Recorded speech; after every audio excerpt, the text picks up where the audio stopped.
Good morning, students.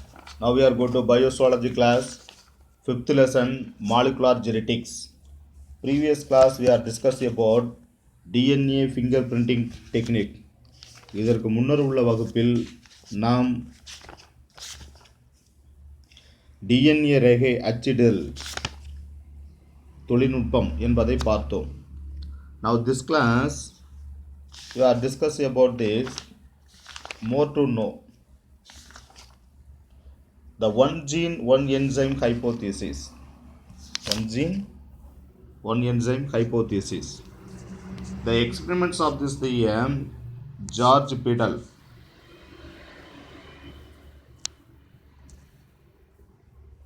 The experiments of this George Peddle and Edward Tatum in early 1940s on the Neurospora crassa. Neurospora crassa, the red bread mold. That led them to propose the one gene one enzyme hypothesis. அதாவது ஒரு மரபணு ஒரு நொதி கோட்பாடு 1940இல் George pedal மற்றும் Edward Tottenham ஆகியோர் சிவப்பு ரொட்டி பூஞ்சை என்று அழைக்கப்படும் நீரோஸ்போரா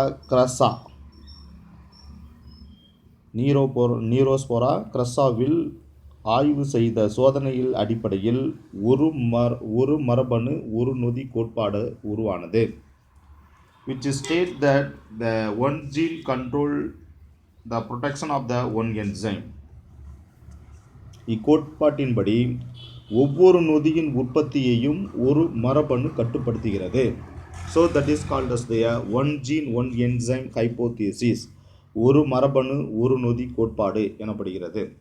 This is the important for the 2 mark question. The next one gene one polypeptide hypothesis. ஒரு மரபணு ஒரு பாலிபெப்டைட் கோட்பாடு.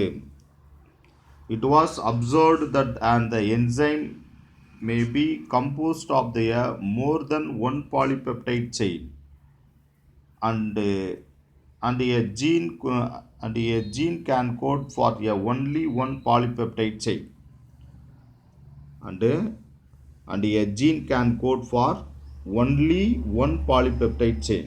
அதாவது ஒரு மரபணு ஒரு பாலிபெப்டைட் கோட்பாடு. ஒரு நொதி என்பது ஒன்றுக்கு மேற்பட்ட பாலிபெப்டைட் சங்கிலியால் ஆக்கப்பட்டது என அறியப்பட்டுள்ளது. ஒரு பாலிபெப்டைட் மட்டுமே ஒரு மரபணு உருவாக்கலாம். ஒரு பாலிபெப்டைட் மட்டுமே ஒரு மரபணு உருவாக்கலாம். A gene can code for only one polypeptide chain. Thus, one gene, one polypeptide hypothesis states that the one gene control the protection of only one polypeptide chain of the enzyme molecule.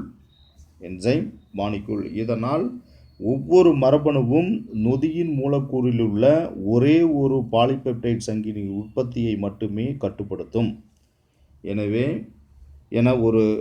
ஒரு மரபணு ஒரு polypeptide கோட்பாட்டில் குறிப்பிடத்தக்கது. So that is called as the one gene one polypeptide hypothesis. The one gene control the protection of only one polypeptide chain of the enzyme of an enzyme molecule. அதாவது ஒவ்வொரு மரபணுவும் நொதியின் மூலக்கூறில் உள்ள ஒரே ஒரு பாலிபெப்டைட் சங்கிலியின் உற்பத்தியை மட்டுமே கட்டுப்படுத்தும் என ஒரு மரபணு ஒரு பாலிபெப்டைட் கோட்பாட்டில் குறிப்பிடப்பட்டுள்ளது. So this is the one gene one polypeptide hypothesis. Another one of the 2 mark question. This is the importance of this. The next one more to know.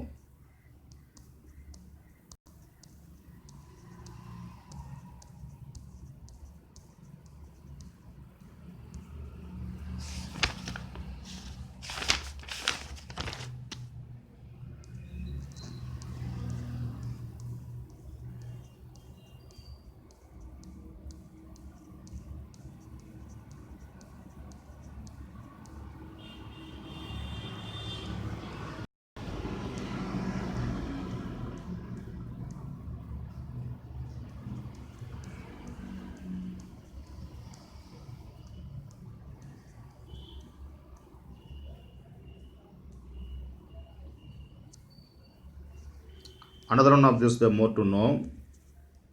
The many antibiotics do not allow the pathogenic bacteria to flourish in animal host because they inhibit one or the other stage of bacterial protein synthesis. Other stage bacterial synthesis. அதாவது விருந்தோம்பி விலங்குகளில் நோய்க்கு பாக்டீரியாக்கள் பெருக்குவதற்கு பெரும்பாலான எதிர்ப்பொருட்கள் அனுமதிப்பதில்லை. Many antibiotics do not allow the pathogenic bacteria to flourish in animal host. அனுமதிப்பதில்லை. Because they inhibit one or other stage of bacterial protein synthesis. ஏனெனில் அவை பாக்டீரியாவின் புரத உற்பத்தியை ஏதாவது நிலையில் தடுத்து விடுகின்றன. Inhibits one or the other stage of bacterial protein synthesis. தடுத்து விடுகின்றன. Then the antibiotic tetracycline. The antibiotic tetracycline inhibit bind between this amino acyl tRNA and mRNA. Amino acyl tRNA and mRNA. Amino acyl கடத்து ஆர்என்ஏவும் தூது ஆர்என்ஏவும் இணைவதை எதிர்ப்பொருளான tetracycline தடை செய்கிறது. Antibiotic tetracycline inhibits தடை செய்தல் binding between the amino acyl tRNA and mRNA. Amino acyl கடத்து ஆர்என்ஏவும் தூது ஆர்என்ஏவும் இணைவதை எதிர்ப்பொருளான tetracycline தடை செய்கிறது. Okay. Then the neomycin inhibit the interaction between the tRNA and mRNA. அதற்கு அடுத்ததாக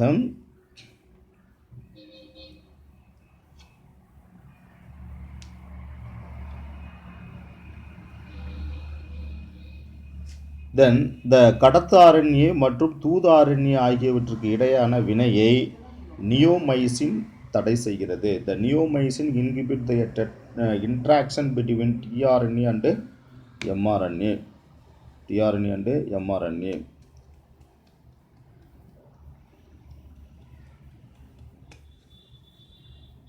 கடத்து RNA மற்றும் தூது RNA ஆகியவற்றுக்கு இடையேயான வினையை நியோமைசின் தடை செய்கிறது. The next one, erythromycin inhibit the translocation of mRNA along the ribosome. Erythromycin inhibit the translocation of mRNA along the ribosome. அதாவது ரிபோசோமில் தூது ஆர்என்ஏ இடமாற்றத்தை எரித்ரோமைசின் தடை செய்கிறது. ரிபோசோமின் தூது ஆர்என்ஏ இடமாற்றத்தை எரித்ரோமைசின் தடை செய்கிறது. Okay. Then streptomycin inhibit the initiation of the translation and cause the misreading.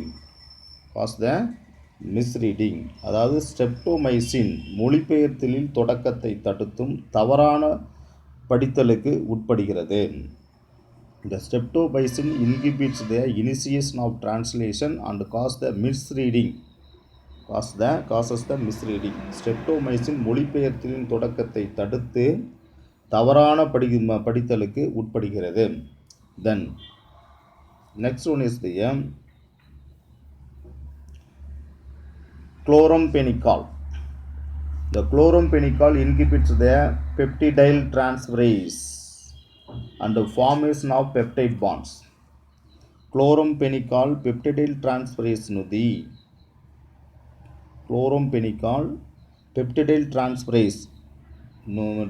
நொதி மற்றும் பெப்டிடைல் பிணைப்பு உருவாதல் ஆகியவற்றை தடை செய்கிறது. இப்போ குளோரம்பெனிகால் பெப்டிடைல் டிரான்ஸ்பரேஸ் நொதி மற்றும் பெப்டிடைல் பிணைப்பு உருவாதல் ஆகியவற்றை தடை செய்கிறது. The chloramphenicol inhibits the peptidyl transferase and formation of peptide bond. Chloramphenicol peptidyl transferase நொதி மற்றும் பெப்டிடைல் பிணைப்பு உருவாதல் ஆகியவற்றை தடை செய்கிறது. These are all the importance of this, the more to know. Then another one is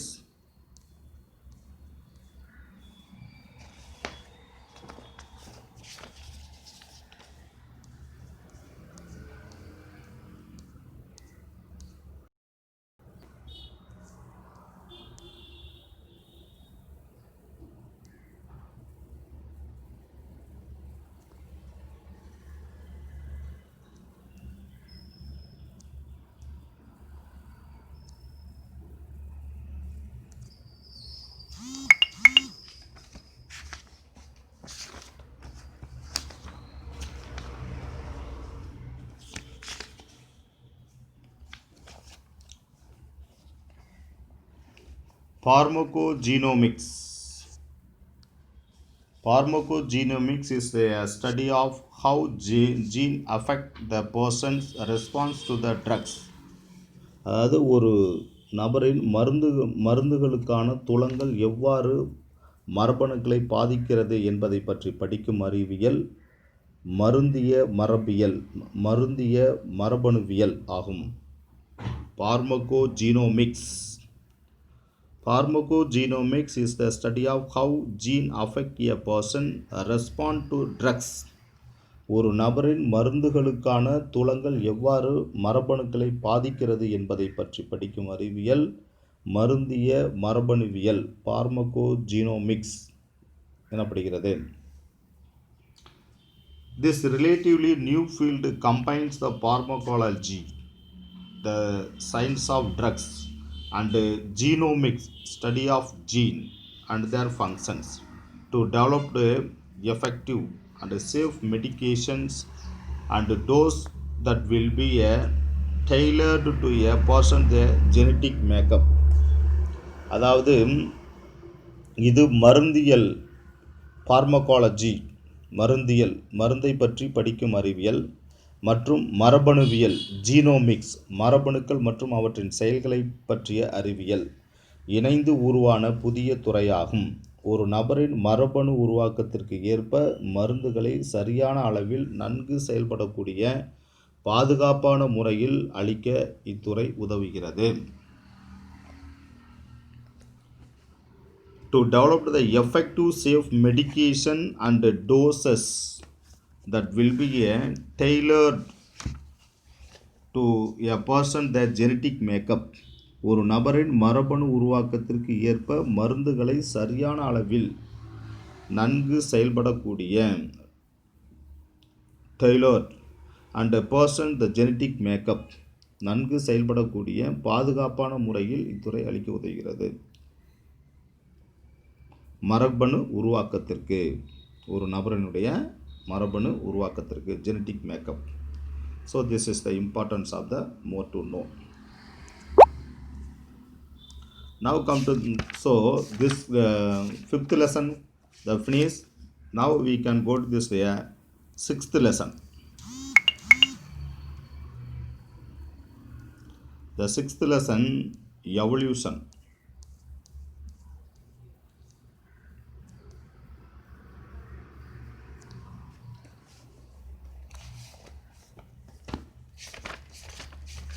Sixth lesson, evolution, பரிணாமம்.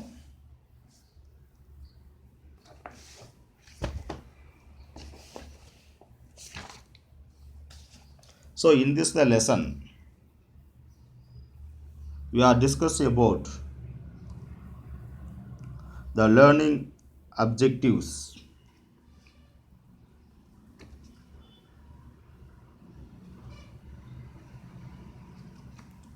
Learning objectives, the chapter outline.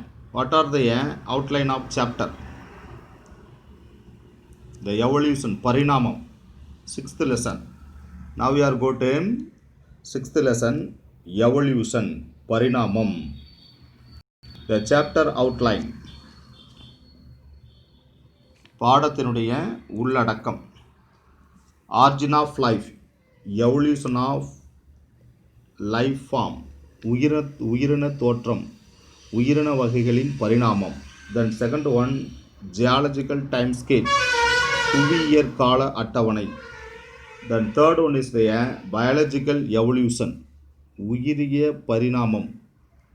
Then fourth one is the evidence for biological evolution, உயிரிய பரிணாமத்திற்கான சான்றுகள். Then fifth one is the theories of biological evolution, உயிரிய பரிணாம கோட்பாடுகள். Then sixth one, the mechanism of evolution, பரிணாமம் நடைபெறும் முறை.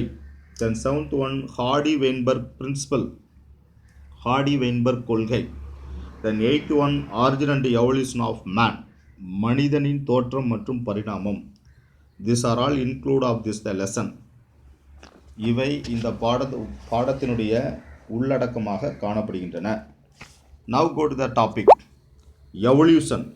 What is meant by evolution?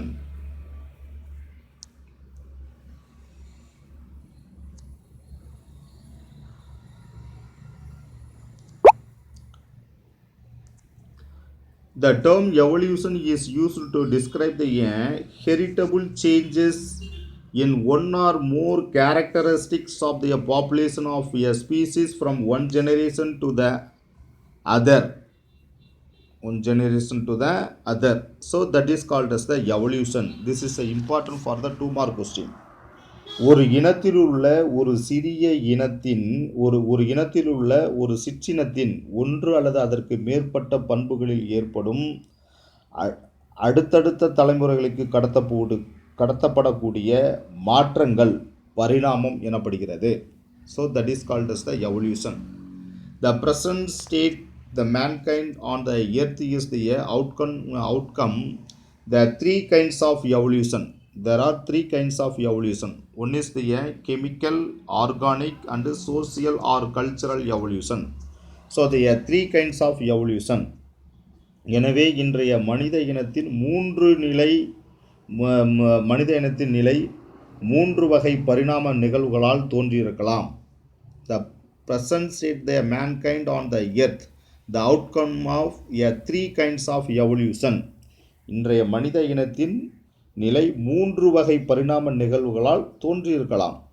One is the chemical, organic and social or cultural evolution. அவை வேதிய பரிணாமம், கரிம பரிணாமம் மற்றும் சமூக அல்லது பண்பாட்டு பரிணாமம். So the 3 kinds of evolution. Now when there's the radiometric dating of this the meteoroids, the estimated age for the solar system and for the earth as the around the 4.5 to 4.6 billion years. அதாவது கதிரியக்க முறையில் விண்கற்களை ஆய்வு செய்ததில் சூரிய குடும்பம் மற்றும் பூமியின் வயது சுமார் 4.5 முதல் 4.6 பில்லியன் ஆண்டுகள் என கணக்கிடப்படுகிறது. Radiometric dating of the meteoroids, the yield as the estimate age for solar system and for earth as around 4.5 to 4.6 billion years. கதிரியக்க முறையில் விண்கற்களை ஆய்வு செய்ததில் சூரிய குடும்பம் மற்றும் பூமியின் வயது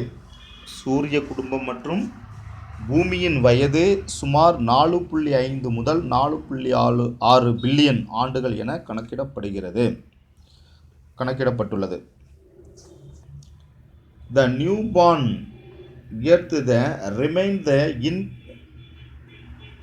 inhospitable for at the least few hundred million years. அதாவது புதிதாய் பிறந்த பூமி சில 100 மில்லியன் ஆண்டுகள் உயிரினங்கள் வாழ தகுதியற்றதாக இருந்தது.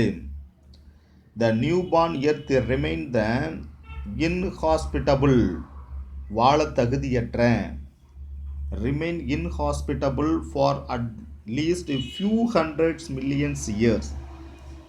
புதிதாய் பிறந்த பூமி சில 100 மில்லியன் ஆண்டுகள் உயிரினங்கள் வாழ தகுதியற்றதாக இருந்தது. inhospitable, வாழ தகுதியற்றதாக. At first it was too hot. This because the collisions of the planetesimals that the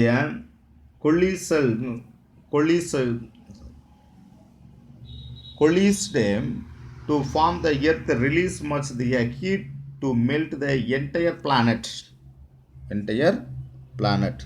அதாவது அப்போது பூமி மிகுந்த வெப்பமுடையதாக இருந்தது. இதற்கு காரணம் குறுங்கோள்கள் ஒன்றுடன் ஒன்று மோதி பூமியாக ஒன்றிணைந்த போது இக்கோளையே உருவாக்கக்கூடிய பெருமளவு வெப்பம் உமிழப்பட்டதே காரணமாகும். At first it is the too hot.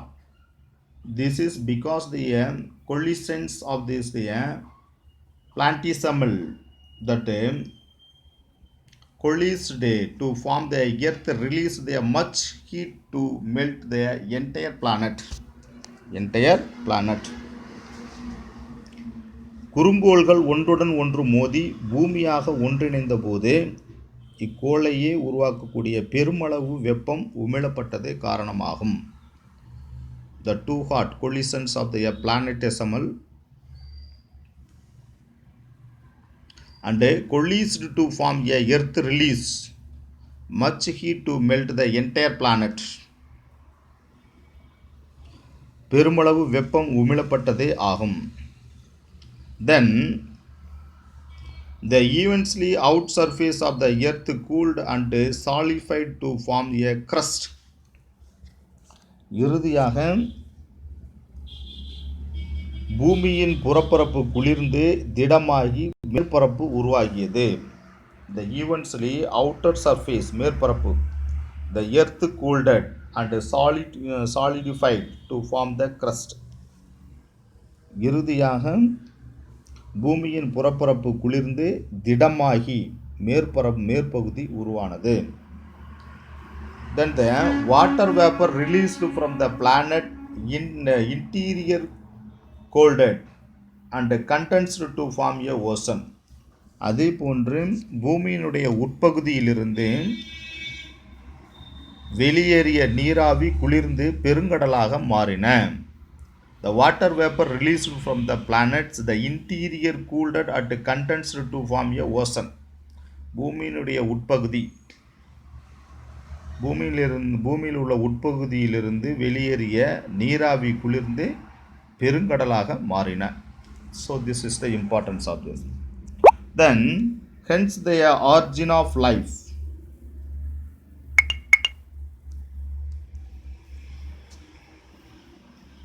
Hence the origin of life can be the reconstructed using the direct evidence.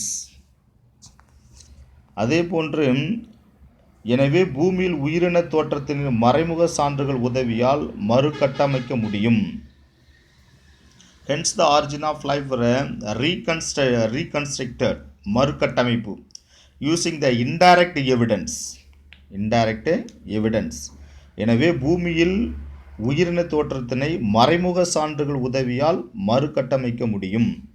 The consequently biologists have this turned the gather the despair the bits of the information and filling them together the piece of jigsaw puzzle.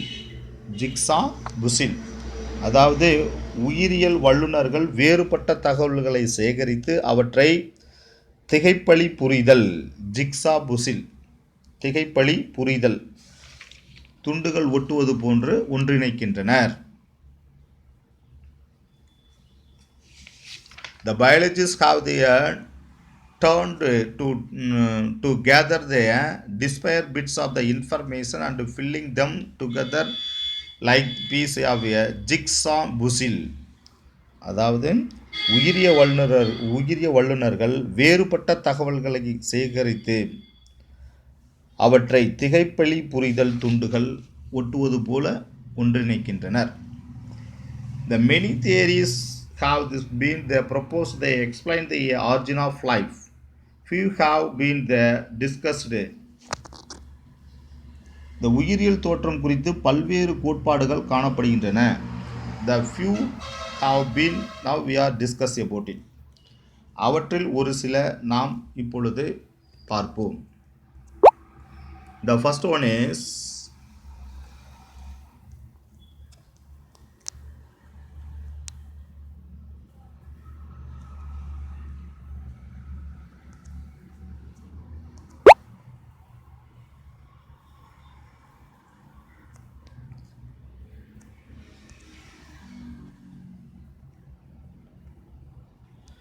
origin of life, evolution of life form. Origin of life, evolution of life form. உயிரின தோற்றம், உயிரின வகைகளின் பரிணாமம் பார்க்கிறோம். So the theory of special creation theory, majorly when the origin of life having this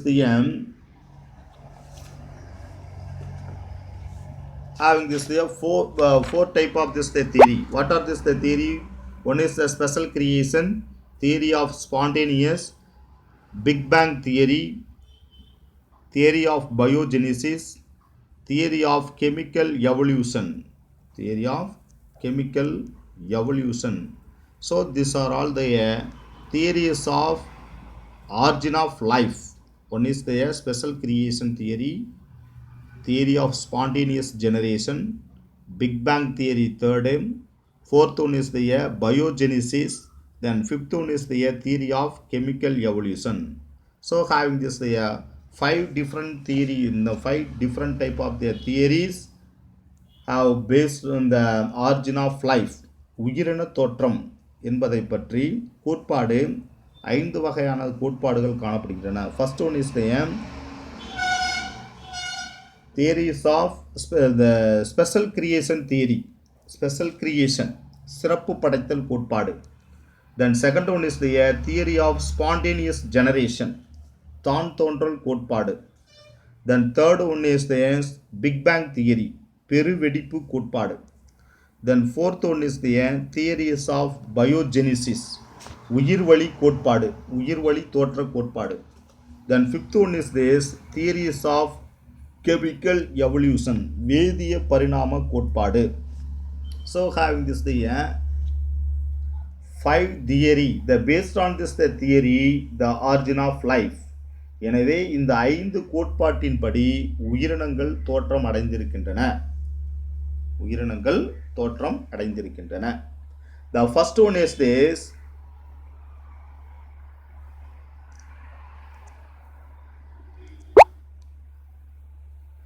இவை இந்த 5 கோட்பாட்டின்படி உயிரினங்கள் தோன்றியிருக்கலாம். The based on this the five theory, maybe the organism is the evolved, தோன்றியிருக்கலாம். The first one is the theories of special creation theory. The state that this the life was the created by this the supernatural power, the respectively the related to as the God. அதாவது சிறப்பு படைத்தல் கோட்பாட்டின்படி உயிரினங்கள் யாவும் இயற்கைக்கு அப்பாற்பட்ட சக்தியினால் படைக்கப்பட்டவை. அனைத்து மதங்களும் கடவுள்தான் இந்த உலகத்தையும் தாவரம் மற்றும் விலங்குகளையும் படைத்ததாக நம்புகின்றனர். According to the Hinduism, Lord Brahma created the earth, and Christianity, Islam, and most religions believe the God created the universe, plants and animals. இந்துக்களாகட்டும், கிறிஸ்டியனாகட்டும், முஸ்லிமாகட்டும், அனைத்து உயிரினங்களையும் தாவரங்கள் மற்றும் விலங்குகள் இந்த உலகத்தை படைத்தது கடவுள்தான் என்று நம்பப்படுகிறது. So that is called as the theory of special creation, சிறப்பு படைத்தல் கோட்பாடு. சிறப்பு படைத்தல் கோட்பாடு. The supernatural power, அதாவது இயற்கைக்கு அப்பாற்பட்ட சக்தி, supernatural power. having, so that is called as the God, அதுதான் கடவுள். So the God created the all organism, plants, other animals on the earth. அதாவது கடவுள் தான் அனைத்து உயிரினங்களையும் தாவரங்கள் மற்றும் விலங்குகளையும் இந்த பூமியின் மீது படைத்தார் என்று நம்பப்படுகிறது. So this is the one belief of the theory.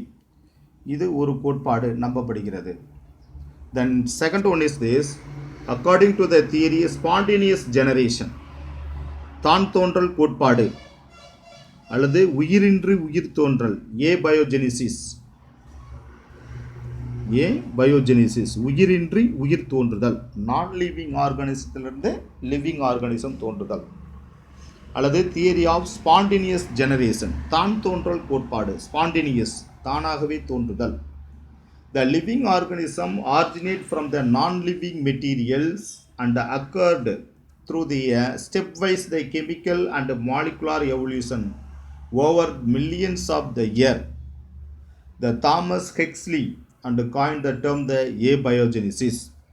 அதாவது தான் தோன்றல் கோட்பாடு அல்லது உயிரின்றி உயிர் தோன்றல் கோட்பாட்டின்படி உயிரினங்கள் உயிரற்ற பொருளிலிருந்து தோன்றின. பல மில்லியன் ஆண்டுகளாக உயிரற்ற பொருள்களான வேதிப்பொருட்கள் மற்றும் மூலக்கூறுகளில் படிப்படியாக நடைபெற்ற பரிணாமத்தால் உயிரினங்கள் தோன்றின.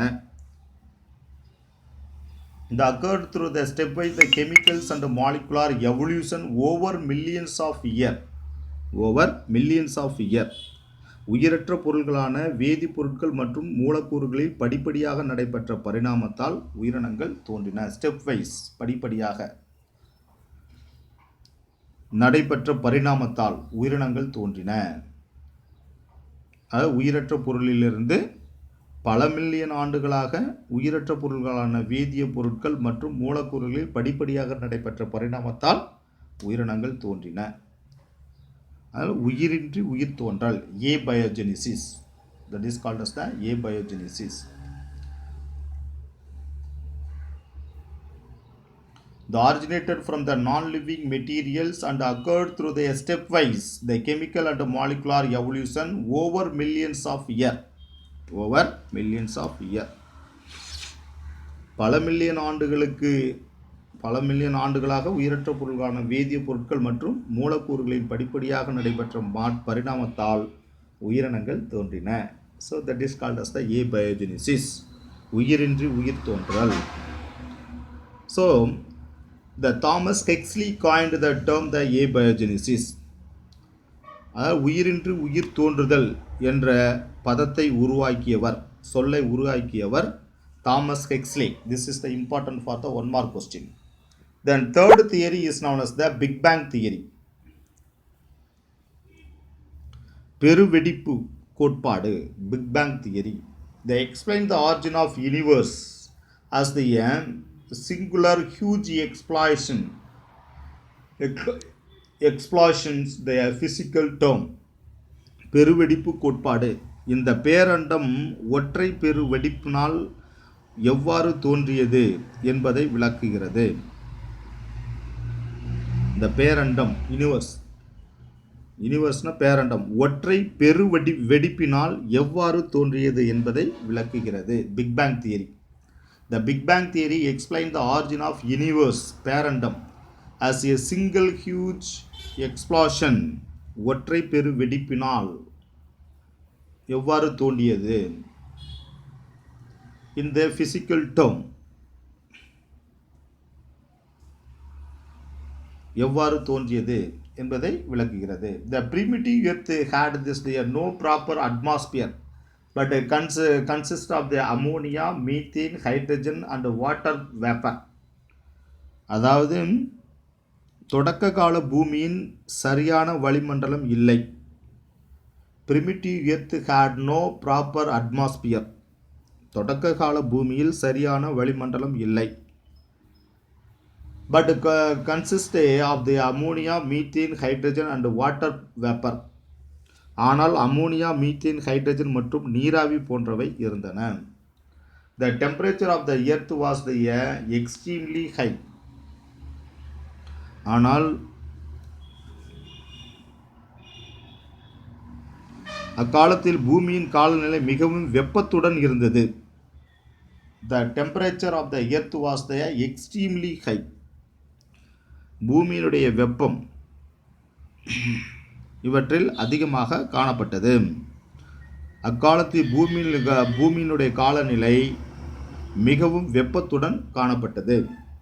The UV rays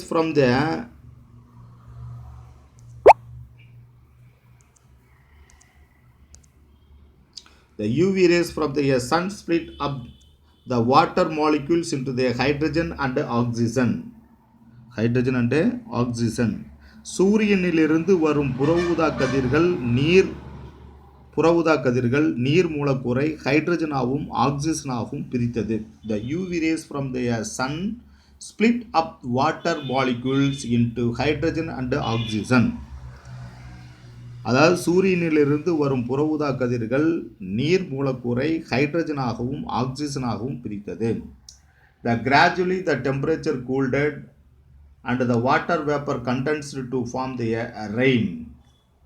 பிறகு படிப்படியாக வெப்பநிலை குறைந்து நீராவி மழையாக மாறியது. The gradually temperature cooled and water vapor, நீராவி, the condensed to form a rain. வெப்பநிலை குறைந்து நீராவி மழை நீராக மாறியது. Water vapour condense to form a rain. நீராவி மழையாக மாறியது. Okay. The rainwater filled in this the depression formed this the water body. Rainwater அதாவது மழைநீர் பூமியின் தாழ்வான பகுதிகளில் தேங்கி நீர்நிலைகள் உருவாகின. The rainwater filled all the depression to form a water body. மழைநீர் பூமியினுடைய தாழ்வான பகுதிகள், டிப்ரெஷன், தாழ்வான பகுதிகளில் தேங்கி நீர்நிலைகளை உருவாக்கின. The ammonia and methane in the atmosphere combine with the oxygen to form the carbon dioxide and other gases. Then வளிமண்டலத்தில் உள்ள அமோனியா மற்றும் மீத்தேன் போன்றவை ஆக்சிஜனுடன் சேர்ந்து கார்பன் டை ஆக்சைடு மற்றும் பிற வாயுக்களாக மாறின. The ammonia and methane in the atmosphere combined with the oxygen to form the carbon dioxide and other gases. வளிமண்டலத்தில் உள்ள அமோனியா மற்றும் மீத்தேன் போன்றவை ஆக்சிஜனுடன் சேர்ந்து கார்பன் டை ஆக்சைடு மற்றும் பிற வாயுக்களாக மாறின. Now, the next concept is known as this biogenesis.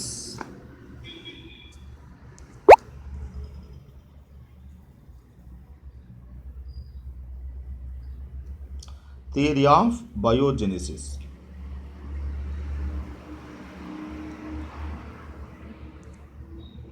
According to the theory of biogenesis, life arose from the pre-existing life. Pre-existing life. உயிர்வழி தோற்ற கோட்பாடு, பயோஜெனிசிஸ். உயிர்வழி தோற்ற கோட்பாட்டின்படி ஒரு உயிரினம் ஏற்கனவே உள்ள உயிரினத்திலிருந்து உருவானதாகும். How to origin of living organism?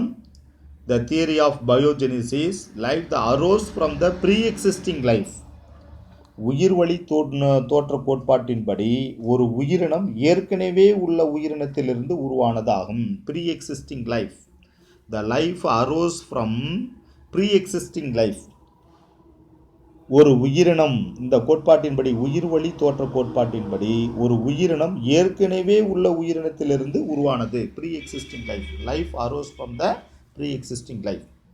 The term the biogenesis also referred to this the biochemical process of production of the living organism.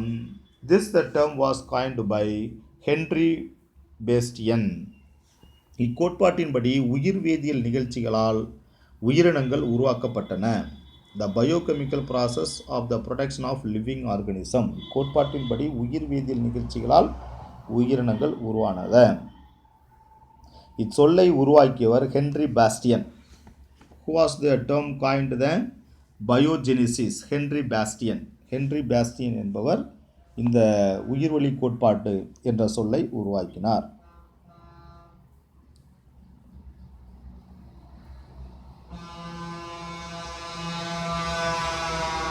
உயிர் வேதியியல் நிகழ்ச்சிகளால் உயிரினங்கள் உருவாகின்றன. The term is coined by Henry Bastian. The biochemical process of production of living organism. The term coined by the Henry Bastian. Henry Bastian. அதாவது உயிர் வேதியியல் நிகழ்ச்சிகளால் உயிரினங்கள் உருவாகின்றன. இச்சொல்லை உருவாக்கியவர் ஹென்றி பேஸ்டியன். உயிர்வழி தோற்ற கோட்பாடு. உயிர்வழி தோற்ற கோட்பாடு. Theory of biogenesis, Henry Bastian. The coined by Henry Bastian. உயிர்வழி தோற்ற கோட்பாடு என்ற சொல்லை உருவாக்கியவர் Henry Bastian. The next one is the theory of chemical evolution. The fifth one is வேதிய பரிணாம கோட்பாடு. The primitive organism in the primordial environment of the earth evolved the spontaneously form the inorganic substance.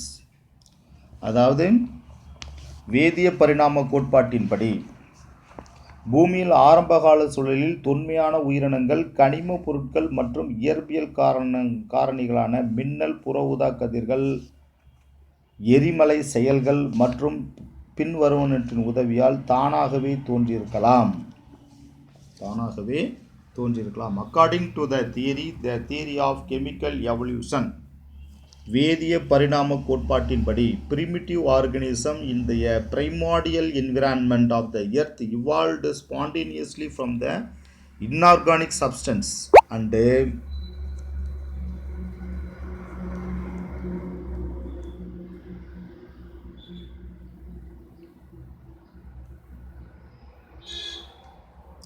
inorganic substance and a physical force such as the lightning, UV radiation, volcanic activities, etc.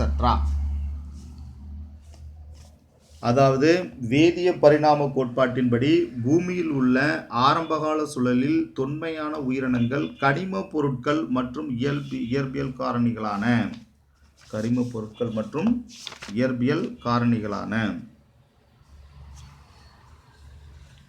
The theory of chemical evolution, primitive organism in the primordial environment, தொன்மையான ஆரம்பகால சூழலில், primordial environment, ஆரம்பகால சூழலில், the earth evolved spontaneously from the inorganic substance and physical force. ஆரம்பகால சூழலில் தொன்மையான உயிரினங்கள் கனிம பொருட்கள், இன்ஆர்கானிக் சப்ஸ்டன்ஸ், கனிம பொருட்கள் அண்டு ஃபிசிக்கல் ஃபோர்ஸ் மற்றும் இயற்பியல் காரணிகளான physical force such as lightning, UV radiation, volcanic activities, இயற்பியல் காரணிகளான மின்னல், புற ஊதா கதிர்கள் மற்றும் எரிமலை செயல்கள் இன்னும் பிறவற்றால் தானாகவே தோன்றியிருக்கலாம், உயிரினங்கள் தானாகவே தோன்றியிருக்கலாம் எனப்படுகிறது. Then the Oparin 1924 suggests the organic compounds could have they understand the series of reaction leading to more complex molecule. அதாவது ஒப்பாரின் 1924 ஒப்பாரின் என்பவர் கரிம பொருட்கள் தொடர்ச்சியான மாற்றங்களுக்கு ஆட்பட்டு பெரிய மூலக்கூறுகளாக மாறியிருக்கக்கூடும்.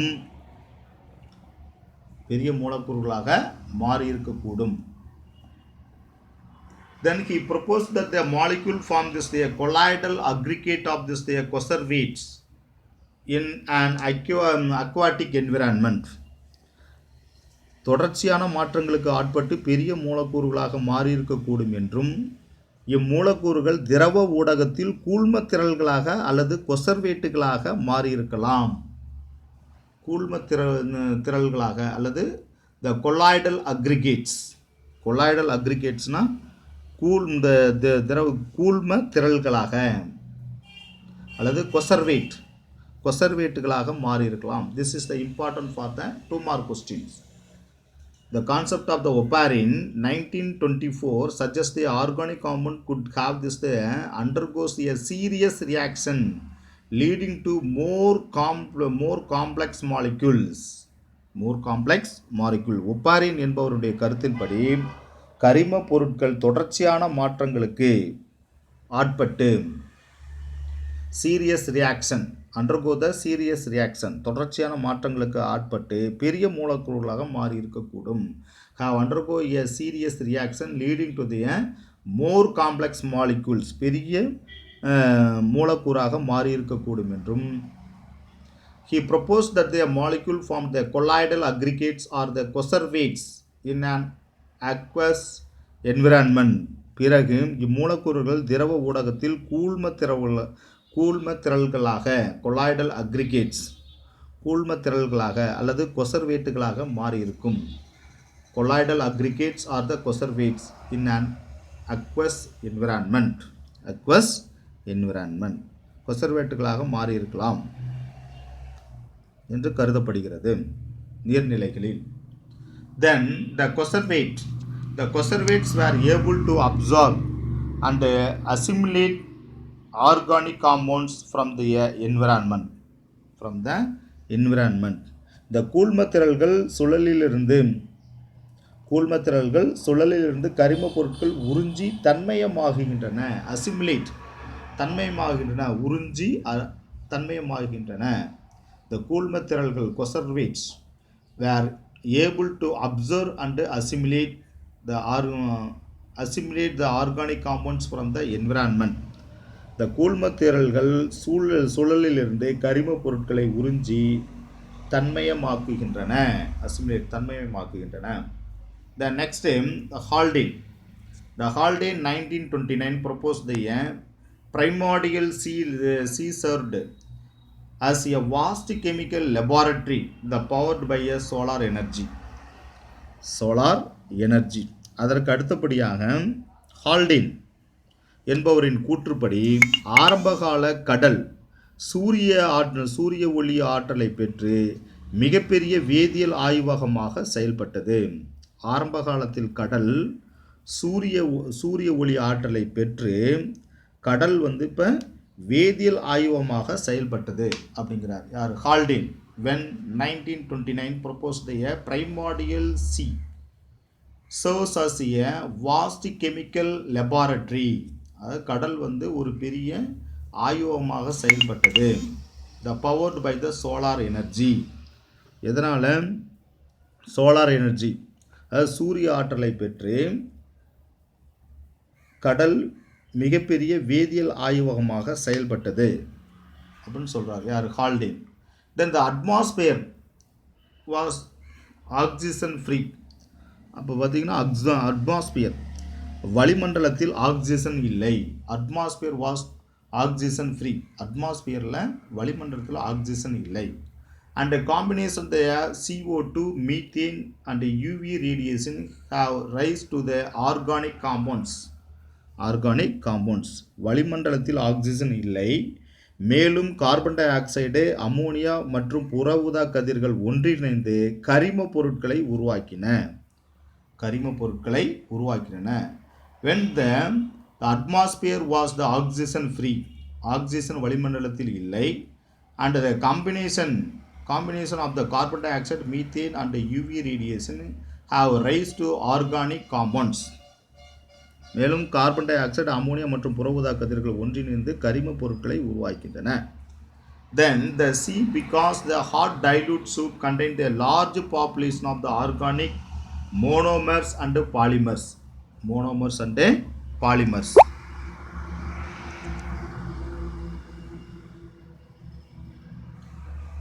The sea, because the hot dilute soup contained a large population of the organic monomer and polymer. அதாவது இதனால் கடல் அதிக எண்ணிக்கையில் ஒரு கரிம ஒருபடி மோனோமர் மற்றும் பலபடி மூலக்கூறுகள் உடையதாகவும் சூடான நீர்த்த தன்மையுடையதாகவும் இருந்தது. The sea become a hot dilute soup. சூடான நீர்த்த தன்மையுடையதாக. contained a large population of the organic monomer and polymer. இவற்றில் கடல் அதிக எண்ணிக்கையில் லார்ஜ் பாப்புலேஷன் அதிக எண்ணிக்கையில் கரிம ஒருபடி மோனோமர் மற்றும் பலபடி பாலிமர் மூலக்கூறுகள் உடையதாக காணப்படுகிறது. இப்போ hot dilute soup contain the large population, அதாவது சூடான நீர்த்த தன்மையுடையதாக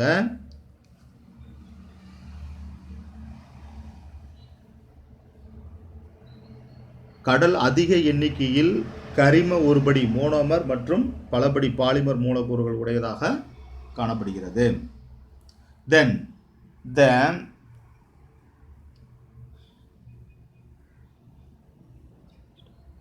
the envisaged the group of the monomer and polymer acquired the lipid membrane and further developed into first living cell.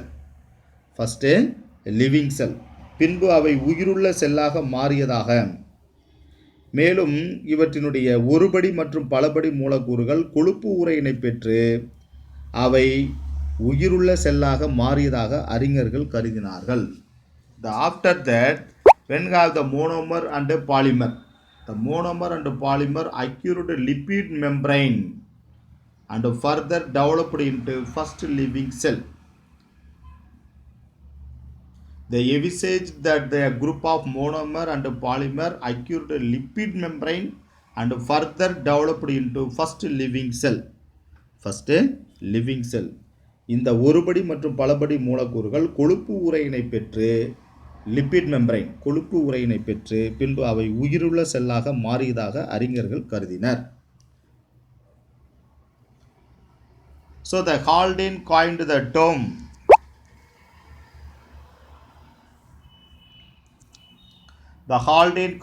term is the prebiotic soup, and this became the powerful symbol of the Oparin-Haldane view on this the origin of life, the 1924 to 1929. எனவே the Haldane உயிரி முன்னோடி சான்று prebiotic soup, Haldane உயிரி முன்னோடி சாறு prebiotic soup என்ற சொல்லை உருவாக்கினார். இதுவே உயிரின தோற்றத்தை விளக்கும் ஹால்டேன் ஒப்பாரின் கோட்பாட்டிற்கான அடையாளமாக மாறியது. 1924 to 1929. Then the Oparin and Haldane independently suggest the primitive atmosphere was there reducing, and there was the appropriate then supply the energy such as the lightning or UV light. Then this the wide ranges of organic compound can be synthesized. அதாவது தொன்மையான வளிமண்டலம் குறையும் சூழலில் இருந்திருந்தால்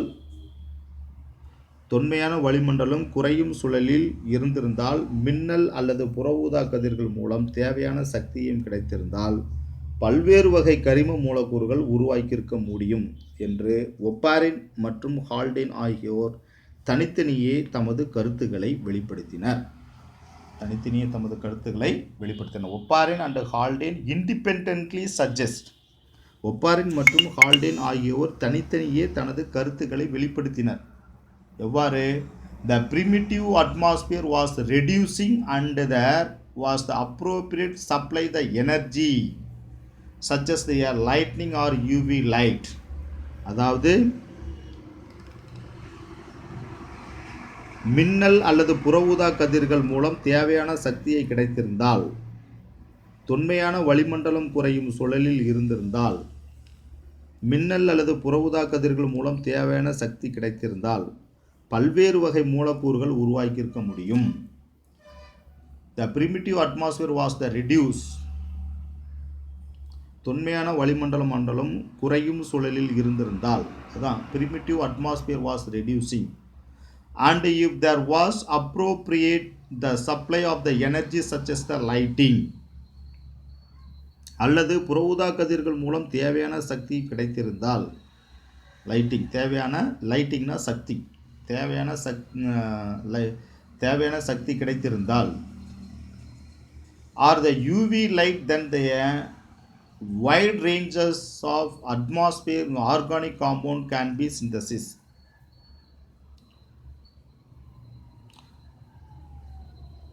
மின்னல் அல்லது புற ஊதா கதிர்கள் மூலம் தேவையான சக்தியும் கிடைத்திருந்தால் பல்வேறு கரிம மூலக்கூறுகள் உருவாக்கியிருக்க முடியும். Wide ranges of organic compounds பல்வேறு கரிம மூலக்கூறுகள் உருவாக்கியிருக்க முடியும் என்ற கருத்தை ஒப்பாரின் மற்றும் ஹால்டேன் ஆகியோர் தனித்தனியே தமது கருத்துக்களை வெளிப்படுத்தினார். So the independently they suggest the Oparin and Haldane. So these are all the 4 theories of origin of living organism. இவை various types of 5 different types of the theories of origin of living organism. எனவே இவை 5 வெவ்வேறு வகை கோட்பாடுகளான உயிரினங்களின் தோற்றத்திற்கான கோட்பாடுகளாகும். இவற்றின் மூலம் maybe when the living organism get origin, இவற்றின் மூலம் உயிரினங்கள் தோன்றியிருக்கலாம். So this class have the finish. The next class we can go to the next topic. Thank you.